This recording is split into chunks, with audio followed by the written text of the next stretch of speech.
Good evening. I'm Laura for Stand Up Minnesota, and this is our series of Facebook Live town halls with the candidates for the DFL nomination for Governor of Minnesota. Today we are joined by Chris Coleman, Mayor of St. Paul. Welcome, Chris. Thank you so much. Born and raised in St. Paul, Chris earned a law degree at the University of Minnesota. He served on the St. Paul City Council from 1997 to 2003, then was elected mayor in 2005.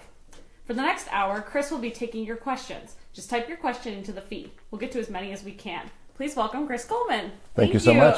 Thank you, Laura. And we have our first question already. So, Candy asks, what is your position on felons who have served their time getting their right to vote as soon as they leave prison?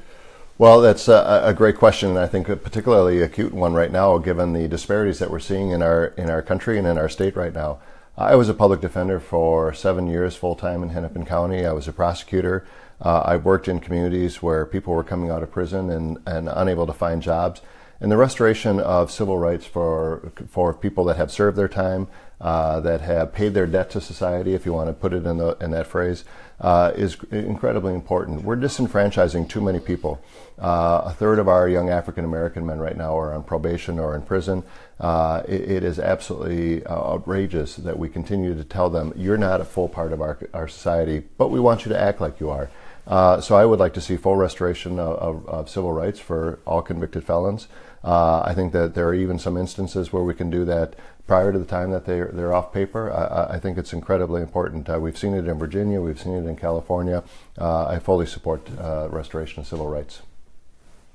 Autumn says she would like to hear more about the affordable rental crisis and how you would propose addressing it in Minnesota, and I'll expand it to affordable housing. Sure. Well, this is a huge issue, and quite frankly, we almost were in a crisis mode because of the tax bill that the Republicans in Congress just passed, taking away a lot of the tools that communities across the country were using to create affordable housing. In the city of St. Paul, when I was on the city council as part of our comprehensive plan, we passed one of the most far-reaching, one of the most revolutionary plans relative to affordable housing in the state of Minnesota's history. We targeted housing for people at 20 and 30 and 50% of median income to make sure that we were addressing the real crisis that we were seeing back then in the 90s. The affordability and the availability of affordable housing tends to fluctuate. But we have seen the trends really trending towards a very limited amount of affordable housing. It's not just a Twin Cities issue. It's not a St. Paul inner city or Minneapolis inner city. This is happening across the state of Minnesota. You're seeing. I was up in Roseville early on in my campaign for governor, and you saw the Polaris factory unable to expand because there wasn't enough housing for their workers up in northern Minnesota. So we need to invest resources. We need to make sure that every unit that it has any development that has federal or state subsidy or even local subsidy has a component of affordability. It needs to be built in every neighborhood. It can't be just isolated like we've seen it in a lot of instances. The previous policies, well, we'll build affordable housing over here. In St. Paul, we have incorporated affordable housing into every development that we've done in every neighborhood, and that's the way to do it. Rachel wants to know, do you know yet who you would choose to be your lieutenant governor? Well, I haven't picked that person yet, and I have some folks in mind that I think would be great candidates. I want to make sure that we have a balance. I think any leader has to pick someone that isn't exactly like them, but that complements them. Obviously, I'm from St. Paul. I have lived in St. Paul all my life, and having someone that has a different perspective other than a kid growing up in St. Paul. Gender balance, racial balance would be important.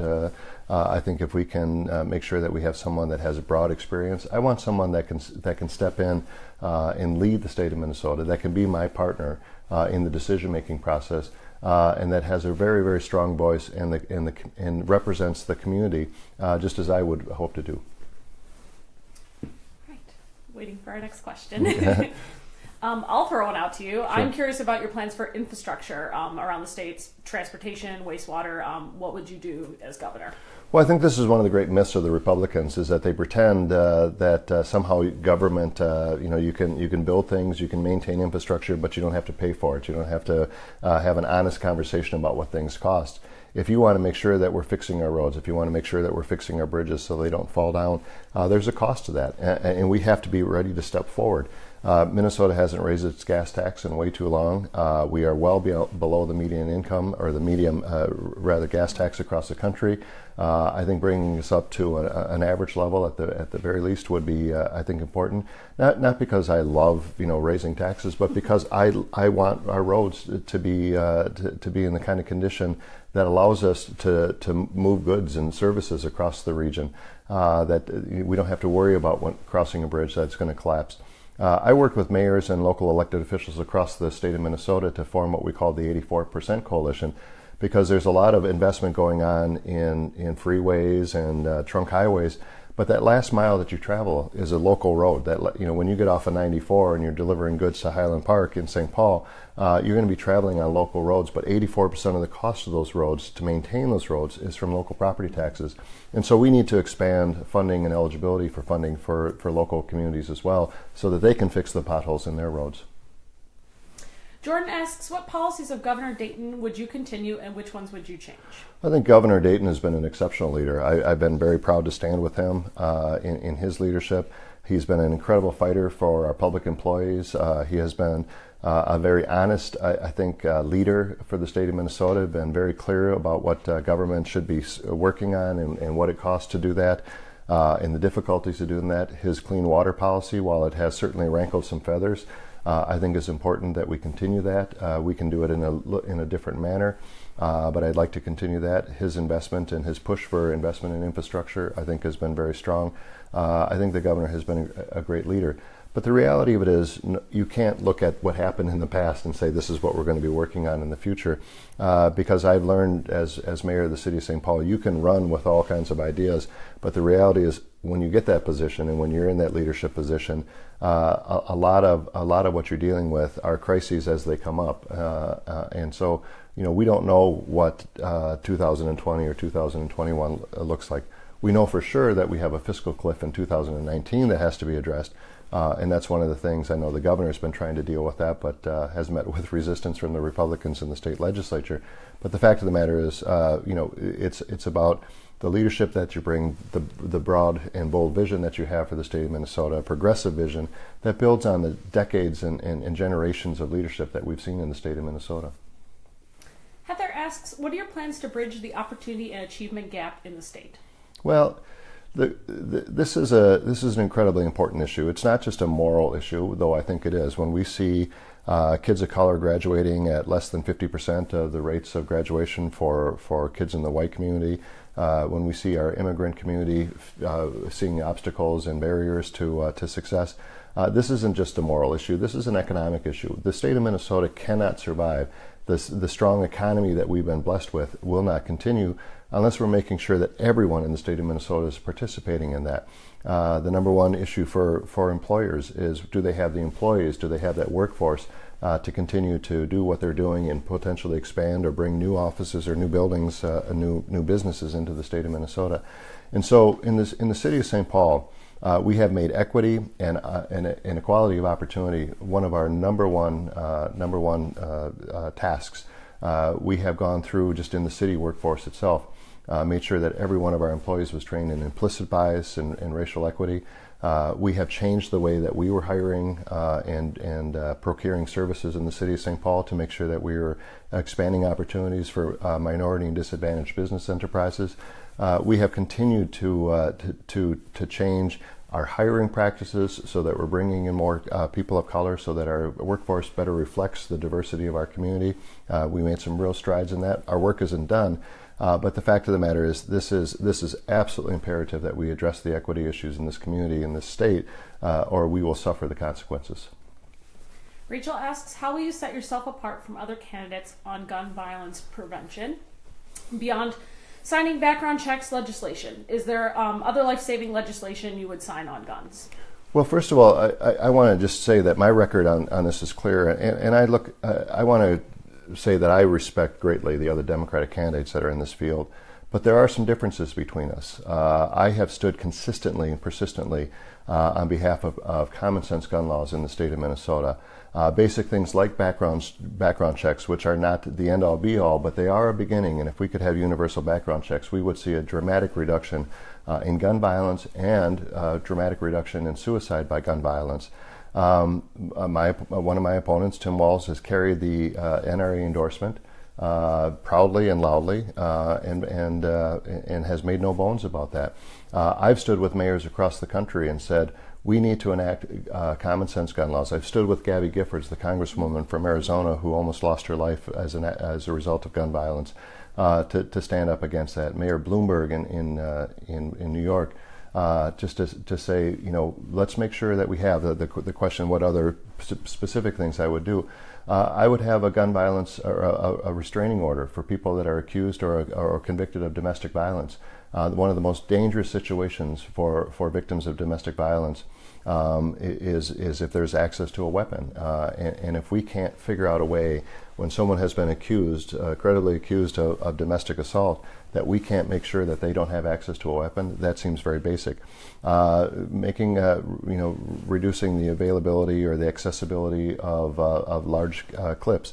I mean, a lot of these things are federal issues that aren't being addressed properly, but there's a lot that we can do. This isn't about taking guns away from hunters and sportsmen. I hunt. I love to sport shoot. This isn't about making it impossible, but this is about just common sense laws that would significantly reduce violence in our community.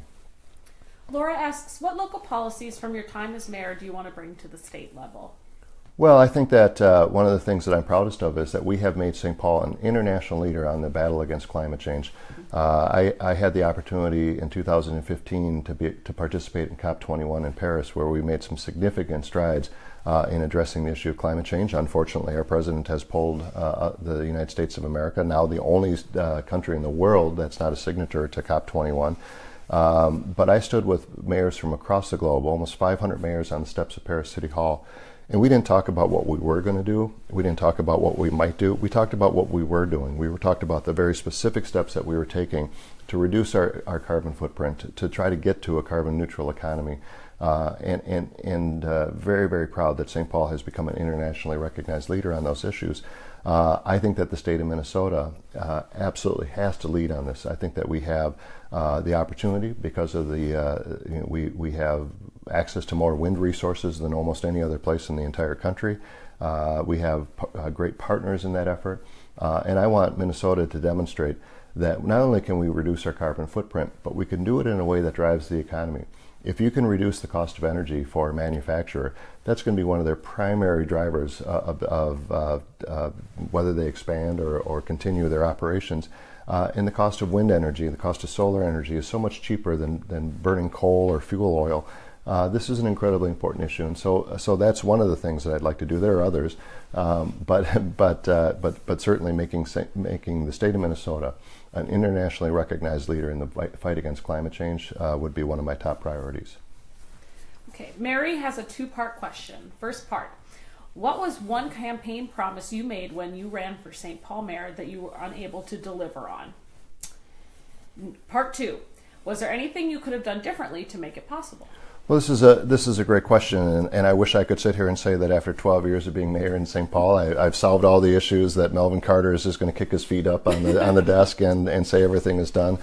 But the fact of the matter is, I set off 12 years ago to close the achievement gap in the city of St. Paul, not because I controlled the school district, but I knew that as a community, if we came together with determination and with good purpose, that we could figure out a way to help support our teachers in their classroom, not blaming them for the challenges that we're seeing, but to have them say, here's the support, or for us to say, here's the support that you need to be successful in your classroom.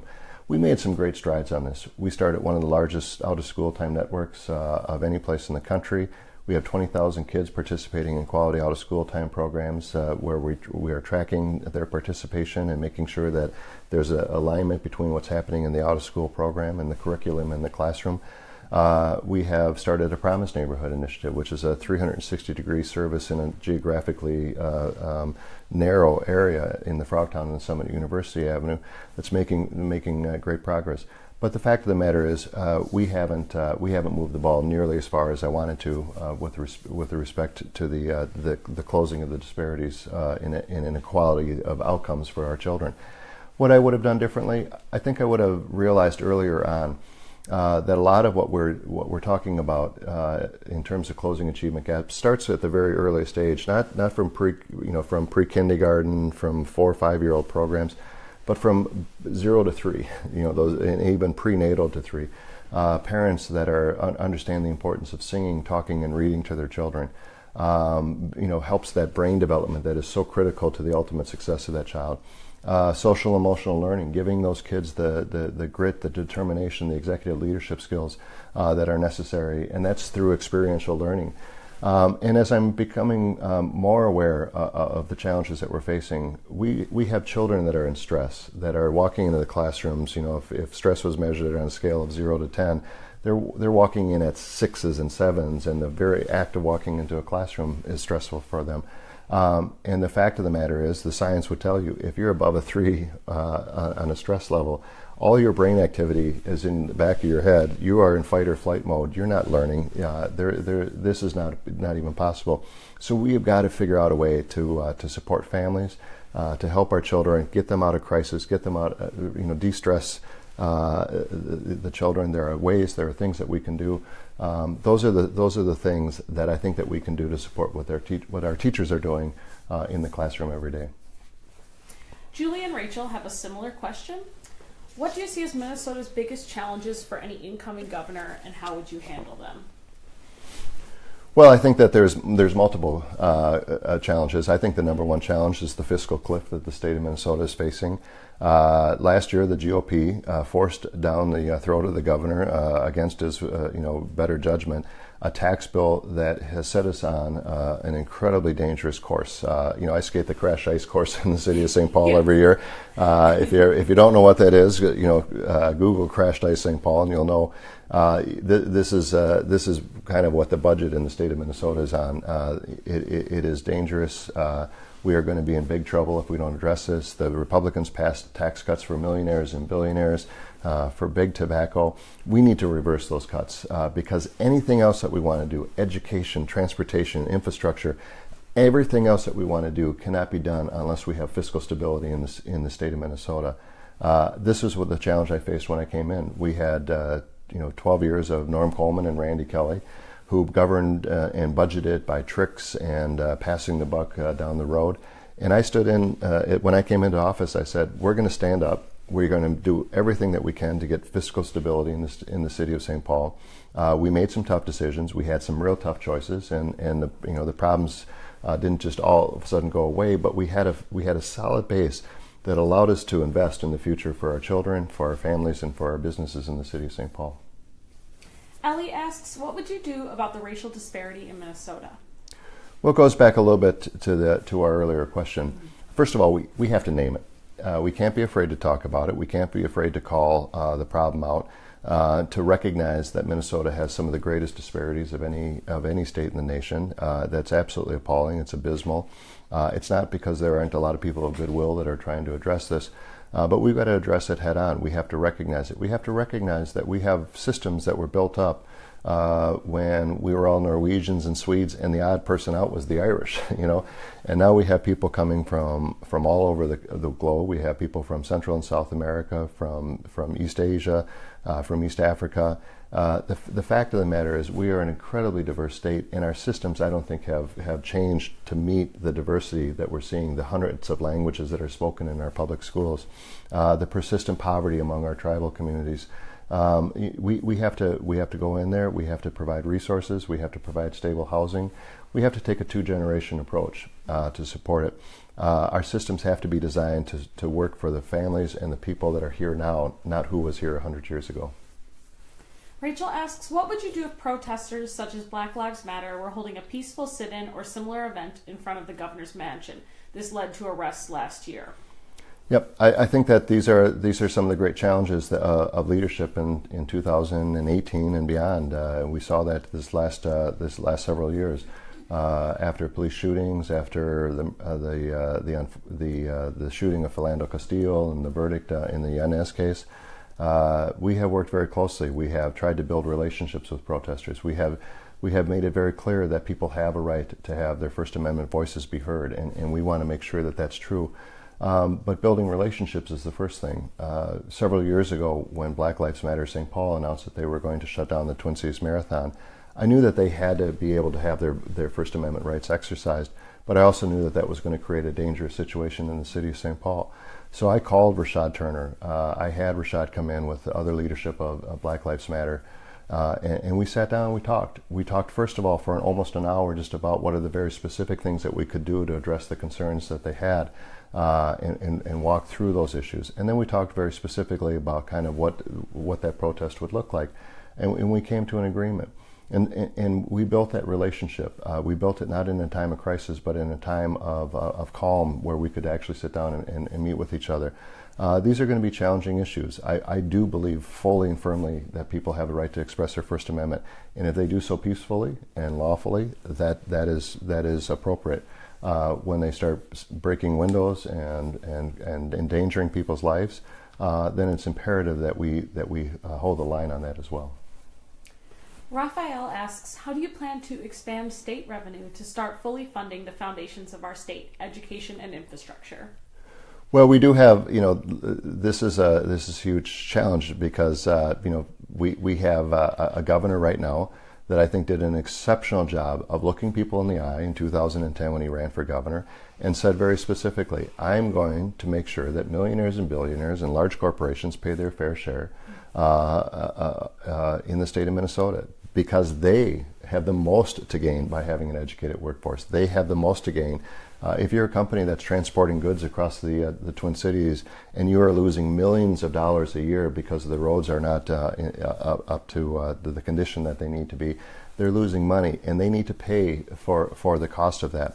And so I don't think that we should be afraid to just call that out. The rollback of what the governor was able to do several years ago, last year by the Republicans in the legislature, was very unfortunate. So it starts with that. It starts with a gas tax that at least is up to the national average, so we can invest in our roads and bridges. And I think that would get us a long ways to where we need to be. But we also we have an obligation as a government, and this is what I've done in the city of St. Paul, is to go through every department. We had audits of every department to say, are we delivering services in an efficient manner? Are we doing things not just because we've done it that way for 100 years or whatever it might be, but are we doing things with the latest and greatest technology? Can we invest up front to save money in the long run? There are things that we could do that would be a huge support, reduction of cost on energy consumption. When I was first mayor, we were measuring retrofitting buildings, the payback for that, for those energy savings in periods of 7 to 8 years. We're now measuring that in periods of 7 to 8 months. And so if we went through all of the buildings, all of the physical plant that we have in the state of Minnesota, and reduce those costs and energy consumption, we could redirect those resources into some of those critical things like early education, like K-12, and like higher ed. Suzanne asks, would you allow mining within 25 miles of the BWCA? Well, mining is already happening within 25 miles. Would you allow additional mining? Well, the fact of the matter, I think the important thing on this one is, would I allow mining that would negatively impact the quality of the Boundary Waters Canoe area? And the answer is absolutely not. The fact of the matter is, my wife and I, our first common point of interest was our mutual love for the Boundary Waters. We've raised our kids very much participating and going out to wilderness areas. They understand the importance of it. The Boundary Waters are one of the most incredible assets that we have, and so we have to do everything that we can to protect them. But we also shouldn't be afraid to ask the question, because the number one threat to the environment right now in this world is climate change. And the only way that we're going to get to a carbon neutral economy is to have the resources that allow us to build windmills. 5 tons of copper in every windmill, a hybrid vehicle, up to 200 pounds of copper, the storage that we need in batteries to be able to have wind and solar when the wind's not blowing or the sun's not shining, and have that available for when customers need it, require nickel and other minerals. A Tesla battery requires that. We're going to get those minerals from somewhere. And if we can, we have to ask the question: who is going to? We can't just say these minerals don't just occur, like in Dakota County, where they occur in pristine areas, often near the Grand Canyon, near the Amazon River Basin. And right now, we're mining those in places that have no environmental standards, no labor standards, and I think that that's unfortunate.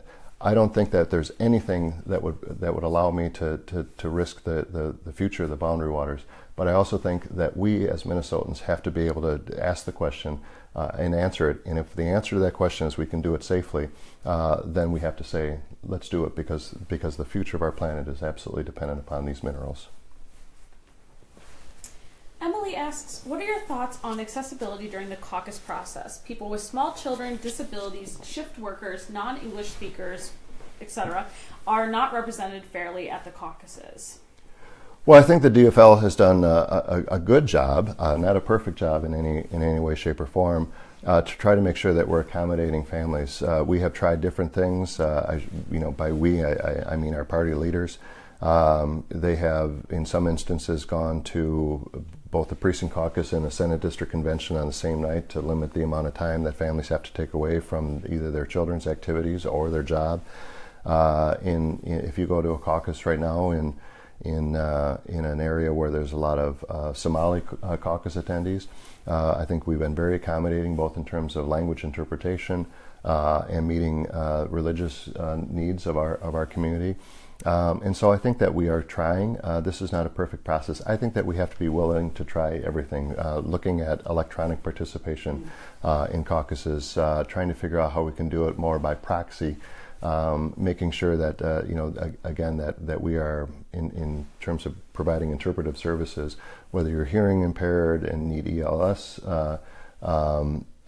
services, or whether you are whatever your language, that your native language, we have to be able to be willing to accommodate those things. Kelly asks, as a licensed marriage and family therapist, I'm required to purchase individual liability insurance to protect my clients and my practice. Many other professionals have the same requirement.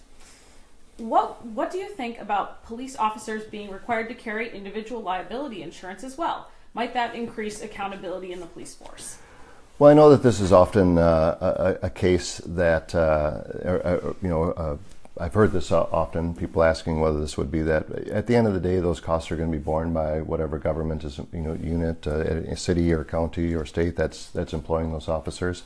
And so it's not necessarily a shift of responsibility to the individual officer, because it's still ultimately going to be the governmental unit that's accountable for it. I think that there's a different way to get to the issue that I think is underlying this question, and that is officer accountability. Right now, I think that we have a post board, police officer standards and training, that doesn't do what it needs to do to make sure that the officers that are on the street that shouldn't be there are removed from the street. We need to have the post board have teeth. We need to actually review if an officer has engaged in misconduct, if they are not fit for duty, taking away their license to be on the street, taking away their license to be a peace officer in the state of Minnesota, I think is the way to go. We have had instances, and I think we do a really good job. We're not a perfect department. No department is perfect in the city of St. Paul. But we have worked very hard to hold officers accountable when they have misbehaved. It's been very difficult to do that in many instances because we might try to fire someone and then they're reinstated because of their process that they get to go through. But I think if the post board, which is a state-run organization, and I think this is one of the things I want to do as governor, holds officers accountable and make sure that if they shouldn't be on the street, they're not on the street, I think that will go a long ways to getting where we want to go, well beyond what the individual liability policy might do. Candy asks, does the mayor have plans currently written we can see on his website for what he will do if elected governor? Well, we have ColemanForGovernor.com is our website, and we do have a lot of information there. More information coming every day.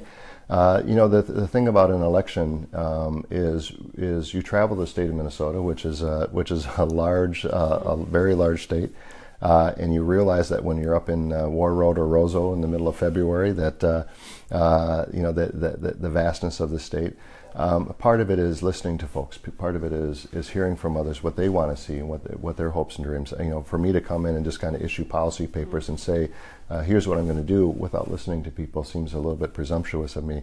I certainly have ideas. We have a lot of information on our website that will continue to develop. But I want to make sure that as we go forward, the future of the state is crafted together. That this is about the people of Minnesota coming together to say, this is what we want for our community, this is what we want for our state. So I know you mentioned wind power earlier. Suzanne asks, what is your position on the state's energy infrastructure, nuclear, pipelines, etc.? It's kind of hard to do a broad on these things because there's a lot of issues with each of those. We have 2 nuclear facilities in the state of Minnesota.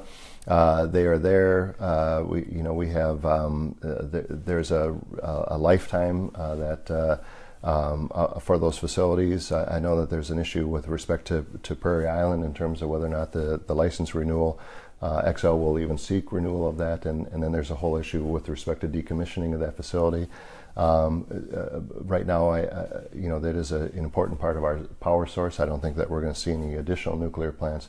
The question is, for this stage of the game, what is the future of the Monticello plant, and what is the future of the Prairie Island plant, and at what point they might be decommissioned and ultimately dismantled. The issues, my number one issue is we need to get to a carbon neutral economy. Some people say in the next 40 to 50 years. I think it's in the next 30 to 40 years. I think time is running out, and we need to do that. But there will be a transition period. That is a 20 to 30 year plan. And to me, the most important thing right now is to make sure that if there is a pipeline in the state of Minnesota, it's not leaking into the groundwater, it's not contaminating communities. I'd rather have a state-of-the-art pipeline that is not leaking and not damaging our communities as we transition into a carbon-neutral economy. Jordan wants to know, with the movement to get more women into office, why are you the right candidate instead of one of the women who are running? Well, I think we have incredible candidates. I think we have several incredible women that have a great leadership backgrounds and have done some amazing things. I am running because I believe I have the right vision and the right progressive values and the right leadership qualities to lead the state of Minnesota forward into the future. I think that as people look at that, I think certainly gender is an important issue. I think that we need to have women in leadership positions in every field. I don't think it's the only criteria. I think it's one of the things that we have to look at. I'm very, very happy in the leadership that I've provided, putting women in leadership positions. If you look at who I have hired, and I hire a lot of people in the city of St. Paul, I've had 3 deputy mayors in the last 12 years. 2 of them have been women. 1 has been an African-American man. It isn't just about who's at the top of the ticket. It's about who your leadership structure is. Who are you hiring? And I ask people to look and compare the differences between the candidates on our record of hiring women and people of color for critical positions. Look at the leadership of my departments. My planning and economic development director for 8 years was Cecile Bador. In human rights and in our human rights and equal economic opportunity department, in technology, in all of our departments, we have had those critical leadership positions filled by women and people of color more often than not. And I think that that's also an important part of leadership, not just who's at the top of the ticket, but who they bring in to create leadership opportunities across government. Matt asks, wealth inequality is at an all-time high. How do you plan to fight this if you become governor? Well, I think if you look at why people are angry, and there's a lot of different reasons, health insurance being one of them. I think people are just so frustrated by how much insurance is costing them if they can get it at all. I think that people are frustrated by the sense that they are falling further and further behind. They're frustrated by the fact that the average CEO makes over 300 times what the average worker does. And if you track that, if you track the wealth inequality in this country, it absolutely tracks with the decline in labor membership in this country. If you look at going back to the early 70s, you started to see this incredible divide between the haves and the have-nots. but you also started to see a real decline in the number of people that were part of a union household. I think that we need to start encouraging, making sure that people are participating in unions, that they have someone that's out there fighting them for wage equality. I think that there's a lot of conversation about the $15 an hour minimum wage. I think that that's an important start. But $15 an hour doesn't pay for a kid to go to college. It doesn't put a roof over your head. It doesn't put food on your table unless you're working 2 or 3 jobs. And so we need to fight because this country cannot survive if we continue to see this division between the have and have-nots in this country. I think it begins with empowering people to make sure that they are being treated fairly by their employers. I think it is making sure that our employers are not incentivized to pay their CEOs $30 million while their workers are getting paid, $9.35 an hour or whatever it might be. I think that there's a lot that the governor can do to insist on wage equality and fairness. But there's also the other pieces of it, which is affordable housing, insurance, public education that is second to none. All of those things ultimately help our families and make sure that we can equalize the playing field. Rachel asks, what is your strongest single qualification for the job of governor? Well, first of all, I think the single most important qualification is my absolute unabiding passion for the state of Minnesota. I love this state. I think that Minnesota is second to none. I love every aspect of it, every quirky piece of the state of Minnesota, and I believe in the greatness of the state of Minnesota. I grew up in an era where I watched my father, who was the majority leader of the Minnesota State Senate, when we were the national model for government across the United States of America, and I want to get there again. I want Minnesota to be the role model. But I also think that 12 years of being in a leadership position, having to make those tough decisions, having to deal with the crises like the Great Recession that we did, and try to figure out how to keep the city of St. Paul moving forward, putting 12 budgets through very, very difficult budget challenges on the table, $600 million budgets every year, being the leader of 3,000 employees, hiring people, directing people, setting a vision for the course of the city. Being an executive is very different than pushing a green button or a red button as a legislator. It doesn't mean that that's bad. I mean, that's absolutely critical. It just means that unless you're in that leadership position, it is very difficult to understand the challenges that you face. And it's also impossible to know until someone has been in that position how they're going to lead. You don't have to guess how I'm going to govern. You can see by the work that I've done for the last 12 years how we have governed with our progressive DFL values at front and center of everything that we've done. Raphael asks, do you support single-payer health care coverage for all Minnesotans? I do believe that that's ultimately where we have to get to as a single-payer system. I don't think that we're there yet. The federal government would have to give a waiver. I think that's not likely to happen given the current administration out in Washington. I think from an infrastructure standpoint, we need to build up that infrastructure to support a single-payer system. At this point, I support the governor's plan to expand the eligibility of all Minnesotans to participate in MNsure MnCare. This is personal to me, by the way. As of last Tuesday, I'm no longer the mayor of the city of St. Paul. I said the good news is I've only got one full-time job running for office. The bad news is I gave up the one that paid and had health care. And so now we're looking at, Connie and I are looking at potentially spending $2,400 a month on a health insurance cover to continue our COBRA and coverage for ourselves and for our son. That's insane. And our system is broken. It's devastating. I thought that the Affordable Care Act was a really good way to address some of those things. It needed some tweaking, and instead of tweaking, we got the erosion of it by the Trump administration. But ultimately, I think that we're going to have to get to single payer system in the state of Minnesota. Barbara asks, how do we improve Greater Minnesota? Well, I think that there's a couple of things. First of all, remembering that farming is absolutely one of the most critical components of the economy in the state of Minnesota. We are a resource-based economy, and that includes farming. And so we need to respect our farmers. We need to particularly respect our family farms and figure out how we can make sure that they are successful. That's going to be critically important.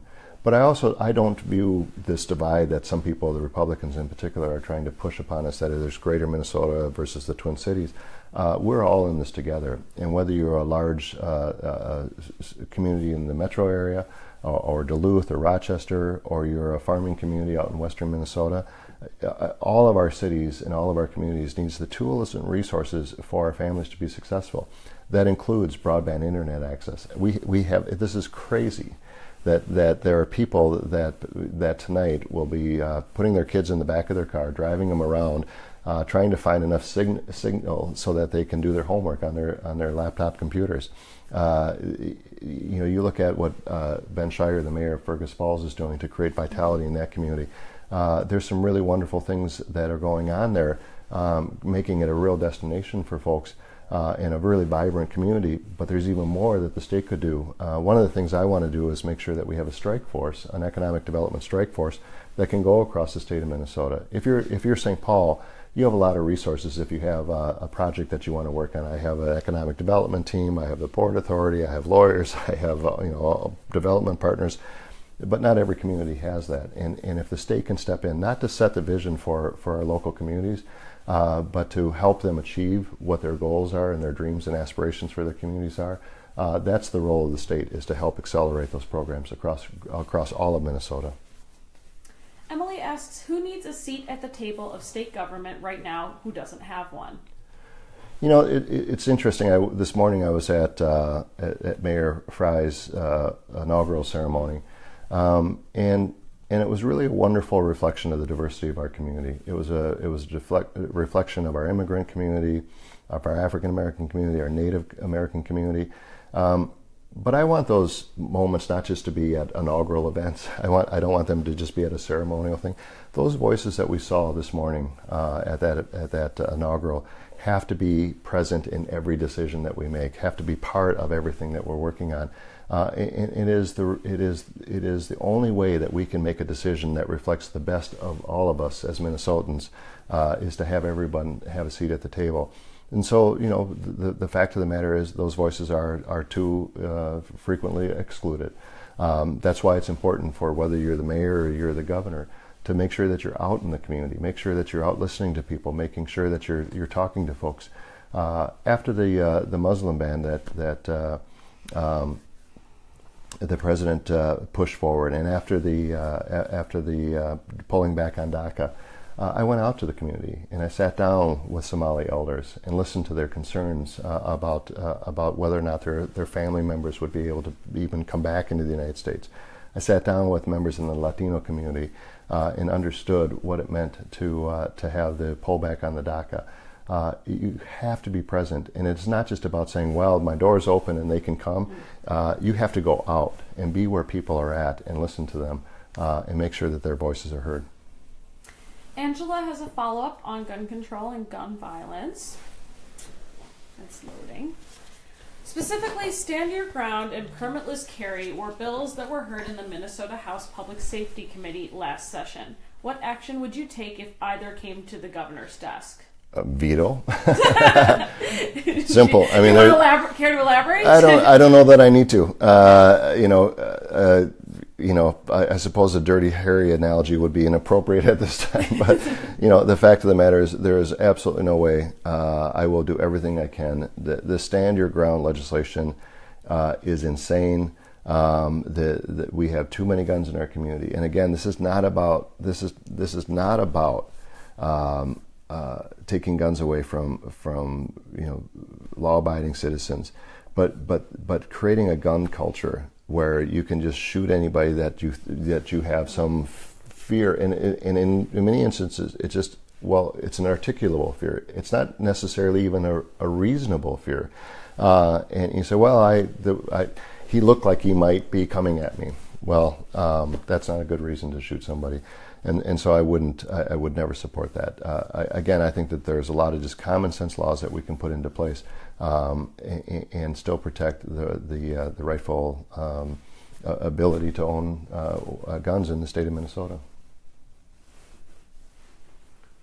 Heather asks, what are your plans for addressing the gerrymandering congressional and state districts? speaking specifically about SF86 and HF314.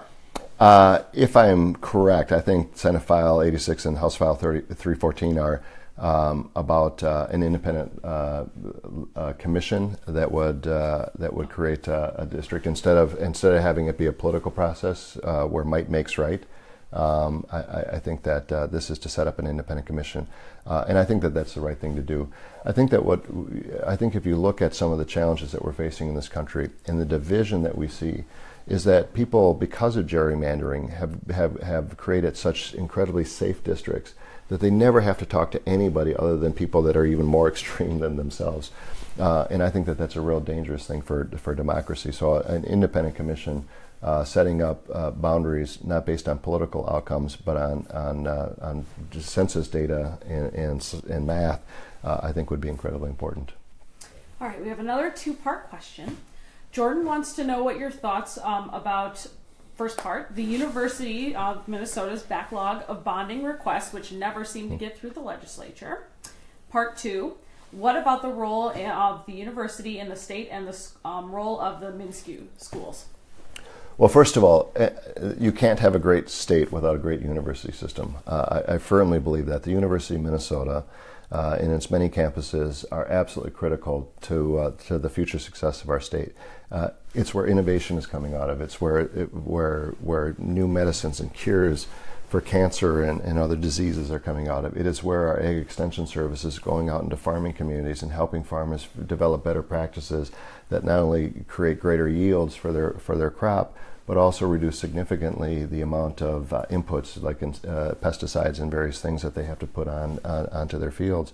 And so you have this institution that somehow has become the subject of attack from the Republicans as some kind of an elitist institution. And one of the biggest supporters of all time for the University of Minnesota was Republican Governor Arne Carlson, who I think has his portrait in the Capitol with his University of Minnesota sweatshirt on. Not a good-looking sweatshirt, by the way. It's but he understood the importance of that as a Republican, and somehow this has become an either-or. And so we have to support the University of Minnesota. With any bonding projects, we have to balance it with all the other bonding projects, but we need to make sure that we're queuing up and addressing the real critical needs of the University of Minnesota. And the MnSCU system in all of its campuses, these are the campuses that are training our future workforce in so many different ways. I was up at St. Cloud Technical College earlier last year, and you're looking at the classrooms there that are training people coming out of high school. You can go into a program at St. Cloud Technical College. You could be there for anywhere from a year to 2 years, but you're coming out in a field where maybe plumbing or becoming an electrical engineer. And you can come out of there in a way that and get jobs that are starting off at $25-30 an hour plus benefits and creating careers. So not only are you getting kind of the basics at a really affordable rate through the MnSCU systems, but you're really creating opportunities for people to have actual careers. And so there's some real challenges for the MnSCU system. It's financially it's very strained. I think there's going to be some. We need to look at how we stabilize the budget for the MnSCU system, but it is absolutely the backbone across the state of Minnesota for so many communities. Related question. Angela asks you to discuss your goals to ensure education, so we're talking pre-K through higher, is adequately funded to give every child in Minnesota the very best future possible. Yeah, I think again, to me, education is our all-in everything strategy. I often have said education is my crime reduction strategy. It's my economic development strategy. It's my neighborhood development strategy. If you look at what happens when a child receives the education that they need from the very beginning, from prenatal to in looking at this as a system, not a K-12 system or a higher ed system, but looking at it from prenatal all the way through postgraduate even. We realize that there continues to be investment. It has to be a priority. 40% of the state budget right now is invested in the K-12 system. and yet we don't have resources sufficient to address the needs. You go to some schools and they look like they're private college campuses on the East Coast, and then you go to other schools that haven't had a fresh coat of paint and investment in for years. And if we're going to say that education is the most important thing, then we have to put our money where our mouth is and really actually invest in education. But I also think that we have to look at other things that we can do in the community that aren't necessarily creating a lot of new programs or new that require a lot of new funding. I talked earlier about the work that a parent can do from 0 to 3, singing and talking and reading to a child. That doesn't require a whole lot of investment in infrastructure. That requires getting a book into that parent's hands and helping them understand the need to spend time with that child on their lap while they're reading to them. But what happens in the brain development in those first 3 years, because that parent is reading, sets the course for the rest of that child's life. George Halverson, who heads a commission out in California, talking about the importance of these first 3 years, says that if the child doesn't get the brain development that they need from 0 to 3, everything else that we do is somewhat akin to remedial education. And it's like his analogy is it's like trying to cure polio by building a better iron lung. We need to make sure that we're doing what we need to do on the front end. And if we set the expectation early on and help parents with their children have those first 3 years of brain development, it sets the course for the rest of the child's life. Matt asks, what's your stance on conscientious objector vaccination exemptions? Would you support expanding medical exemptions? I'm going to demur a little bit on this question because I don't know exactly what they're trying to get to. I think that I understand the kind of the personal and kind of choice issues we're all to this, but I believe that vaccinations have prevented millions and millions of deaths across this globe, have wiped out diseases that were crippling and killing children, and so I'm always I'd like to know more about this.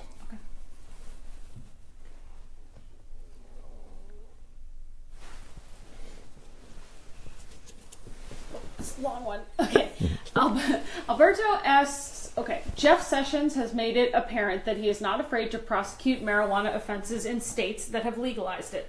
If Minnesota were to pass legislation, how would you push back to protect our state's rights? Well, I've been very clear on this from the beginning of the campaign. I support legalization, not just of medical marijuana, but of recreational marijuana. I think that we have seen in Colorado, we have seen it in Washington, now in Oregon, now in California. I think 8 states total, but the states that represent a vast number of U.S. citizens and residents, that it is not this horrible scourge that Jeff Sessions and others want to make it to be. The fact of the matter is, the criminalization of marijuana was done. It was racist. It was, in the Nixon administration, done to go after college protesters protesting the Vietnam War in African American communities that didn't support him. And there's no doubt that this policy has its origins in discrimination and racism. And there's so much evidence right now. Not that all of the world's problems have gone away because they've legalized marijuana in Colorado, but all of the predictions of what was going to happen as a result of legalization have not come to pass, and there's been a lot of good things that have happened as a result of it. So I would fight back. The fact of the matter is, they're on the wrong side of history on this issue, and I think that will be very clear that the states that stand up against this will win in the end. All right, it's time for our last question of the evening. Ellie says she is astounded by police officers continuing to be acquitted for shooting unarmed people. This leads her to believe the problem is with the law. Can we improve the law to hold them accountable? Well, it's I think that we have to first of all just make sure that we are prosecuting officers when they have acted improperly. I give so much credit to County Attorney John Choi in Ramsey County. What he did the guts that it took to prosecute Officer Yanez, even though he didn't have a successful outcome in that. There are challenges. I'm a former criminal defense attorney and prosecutor, so I know the difficulties of any conviction. You have an officer, one of the questions is you're picking a jury.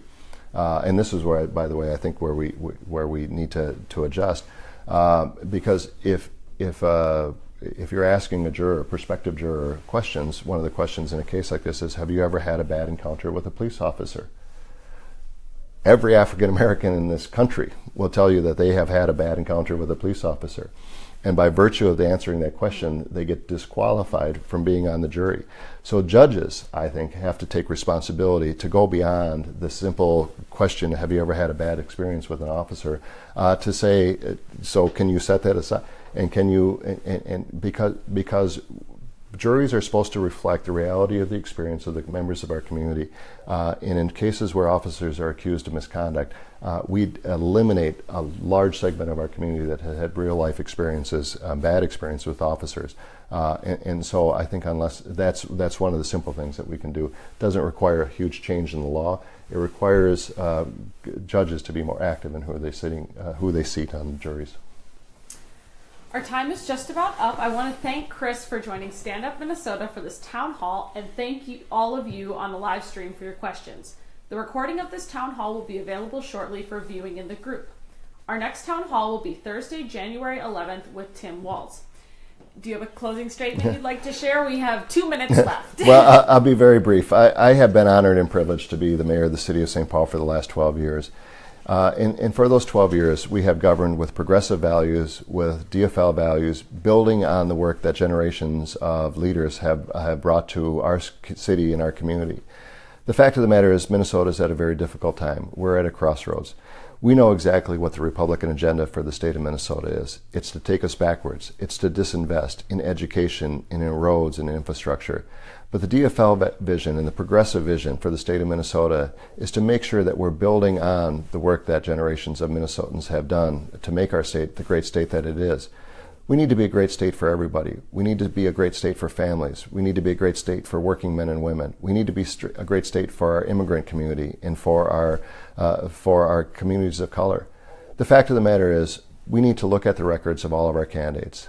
I have had a career living out and working on my progressive values in the state of Minnesota.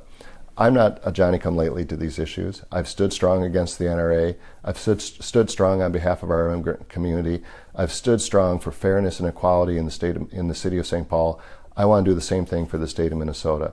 Minnesota is not just one entity. We're 800 communities. And when we understand that every community in the state of Minnesota, large and small, north, south, east, and west, needs to be strong in order for Minnesota to be strong, then we will move forward in the manner that I think represents the best of Minnesota tradition. I want to be the next governor of Minnesota to lead that fight. Thank you so much, Chris. Thank you so much.